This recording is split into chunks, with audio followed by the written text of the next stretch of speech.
میں نے پانی دیا اور انہوں نے پیار سے پودے پر ہاتھ پھیرا۔ ان کی آنکھوں میں پدرانہ شفقت تھی۔ وہ مجھے اس وقت پورے جنگل کے والد لگ رہے تھے، ایک ایسا والد جو شام کے وقت اپنے پورے کنبے کو دیکھتا ہے تو اس کی گردن فخر سے تن جاتی ہے۔ ان کے چہرے پر بھی تفاخر تھا۔ وہ تمکنت سے دائیں بائیں دیکھ رہے تھے اور میں ہاتھ میں بالٹی اٹھا کر انہیں تک رہا تھا۔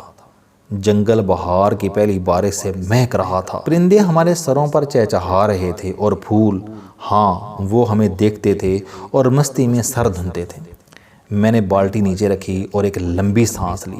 وہ مجھے سانس لیتے دیکھ کر خوش ہو گئے، میرے سر پر ہاتھ پھیرا اور فرمایا، زبردست، شاباش، جب بھی خوش ہو، جب بھی اداس ہو، ایک لمبی جی بھر کر سانس لو اور اللہ کا شکر ادا کرو۔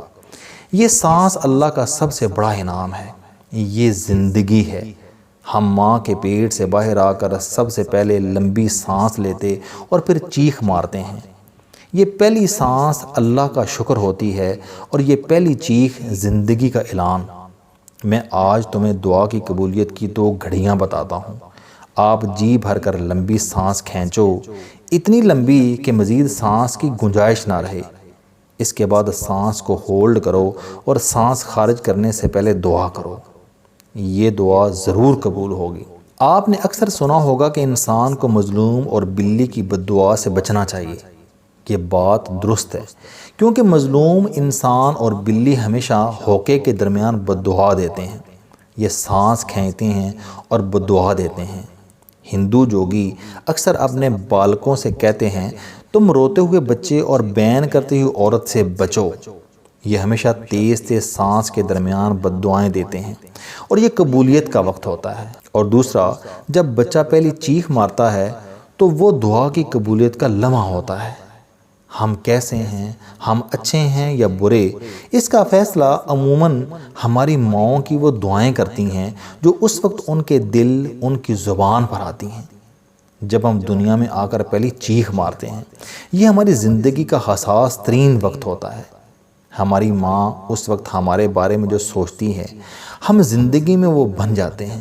چنانچہ ماؤں کو زچگی کے دوران اپنے بچے کے بارے میں ہمیشہ اچھا سوچنا چاہیے اور منہ سے اچھے الفاظ نکالنے چاہیے۔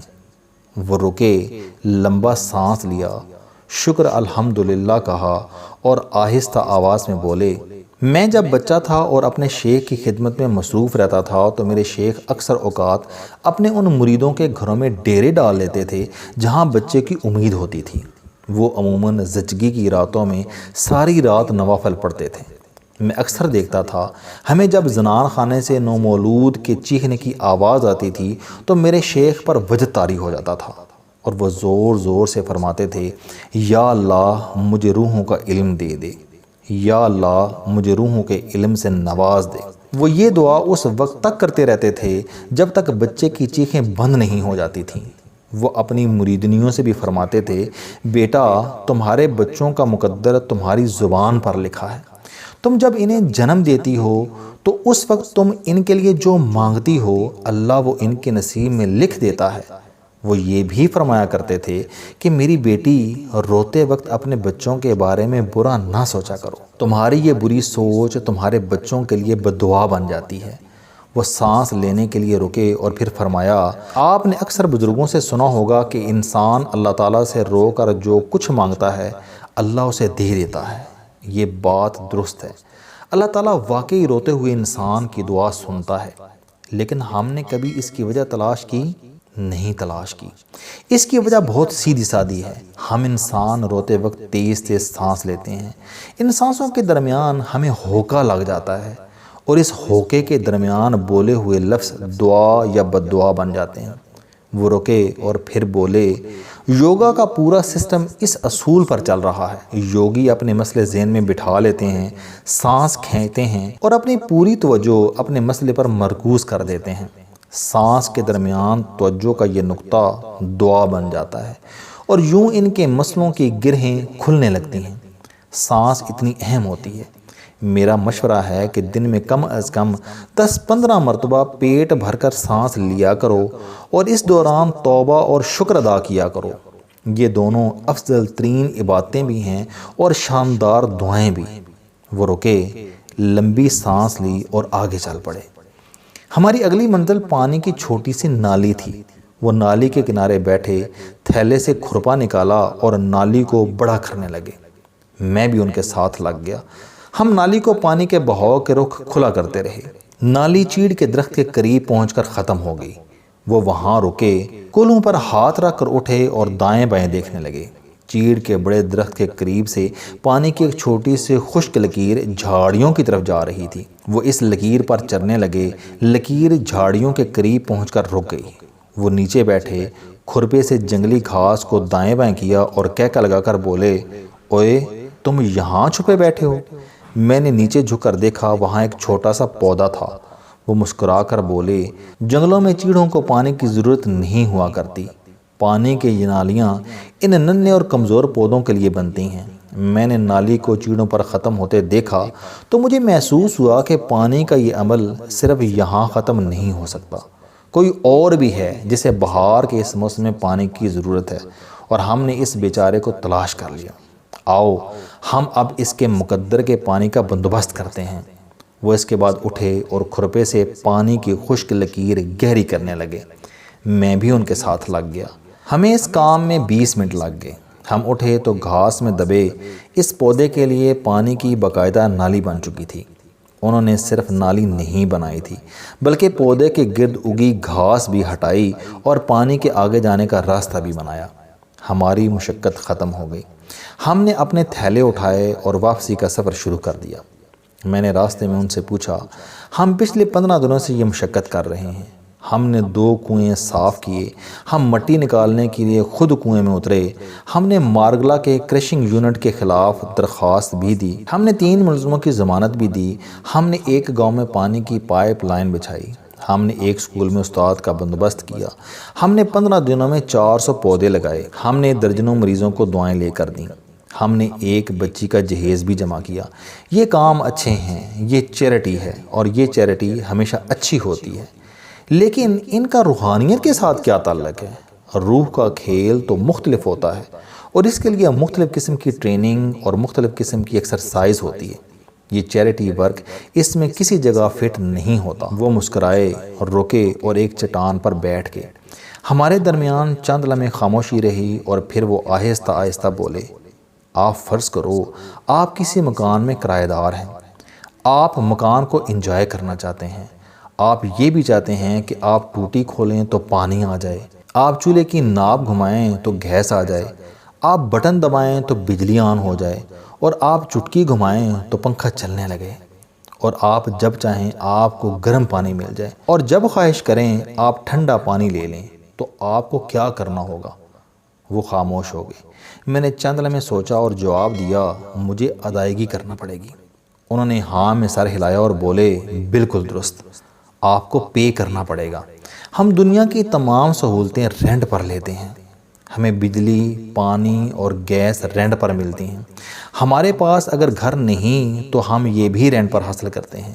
ہمیں ان سب کا کرایہ ادا کرنا پڑتا ہے۔ ہم جس دن یہ رینٹ ادا نہیں کرتے، ہمیں اس مہینے اس دن یہ سہولتیں نہیں ملتی۔ ہمیں اس زمین پر صرف ان سہولتوں کا رینٹ ادا نہیں کرنا پڑتا بلکہ ہم اپنی زندگی کا رینٹ بھی ادا کرتے ہیں۔ ہم اس زمین پر کرایہ دار ہیں۔ ہمیں اللہ تعالیٰ نے یہ زندگی رینٹ پر دی ہے۔ اگر ہم زندگی کی تمام نعمتوں کو انجوائے کرنا چاہتے ہیں تو پھر ہمیں ان کا کرایہ ادا کرنا ہوگا۔ سورج ہماری زمین کی سب سے بڑی نعمت ہے۔ یہ نہ ہوتا تو زمین پر زندگی نہ ہوتی۔ آکسیجن دوسری بڑی نعمت ہے۔ پانی تیسری نعمت ہے۔ زمین پر بکھرا سبزہ، کروٹ کروٹ بدلتی زمین اور چرند پرند اور آبی مخلوقات چوتھی، پانچویں اور چھٹی نعمتیں ہیں، اور ان سب سے بڑھ کر ہماری زندگی، یہ رب العزت کا سب سے بڑا تحفہ ہے۔ انسانی وجود 3800 نعمتوں کا مجموعہ ہے، اور ان میں سے ہر نعمت اتنی ہی اہم ہے جتنی ہماری بینائی، ہماری قوت سماعت اور ہماری چکھنے کی صلاحیت ہے۔ قدرت نے یہ تمام چیزیں، یہ ساری نعمتیں ہمیں کرائے پر دے رکھی ہیں۔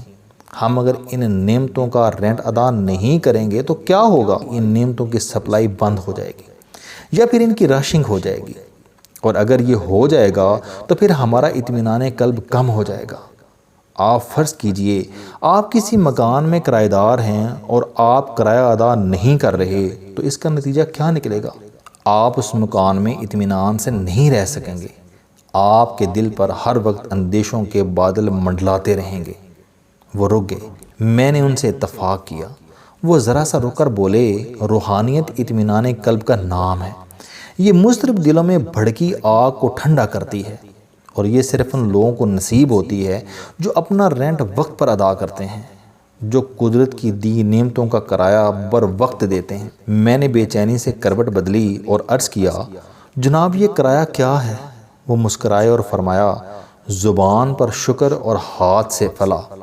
وہ ہنسے اور بولے، ہم کوشش کریں کہ ہم دوسروں کی دھوپ کے راستے میں کھڑی رکاوٹیں ہٹائیں، ہم آکسیجن میں اضافہ کریں، پانی کے راستے بنائیں اور اپنے ہاتھوں سے درخت لگا کر زندگی کے سر پر پیار کریں۔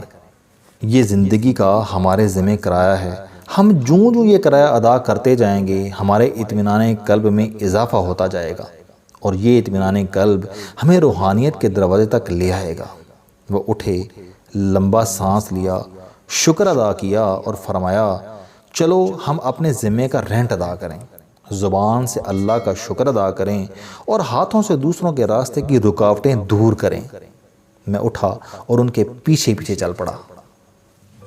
السلام علیکم دوستو، علم دوستی چینل بنانے کا مقصد موٹیویشنل اور زندگی بدل دینے والی کہانیاں آپ تک پہنچانا ہے۔ مجھے خوشی ہے کہ آپ کو یہ ویڈیوز بہت پسند آ رہی ہیں۔ کوئی بھی شخص جو مایوسیوں میں گھرا ہو، یا کوئی بھی طالب علم جو اپنی زندگی مثبت انداز سے گزارنا چاہتا ہے، اس کے لیے یہ چینل علم دوستی لائف چینجنگ ثابت ہوگا۔ میرا دعویٰ ہے کہ کوئی بھی شخص اگر اس چینل کی ویڈیوز دیکھ اور سن لے گا تو اس کی زندگی بدل جائے گی۔ اگر آپ کو یہ چینل پسند آئے تو اسے سبسکرائب کرنا نہ بھولیں، تاکہ ہر نئی آنے والی ویڈیو آپ تک پہنچ سکے۔ اس ویڈیو کو دوسروں تک ضرور پہنچائیں، کیونکہ یہ صدقہ جاریہ ہے۔ آپ کا بہت شکریہ۔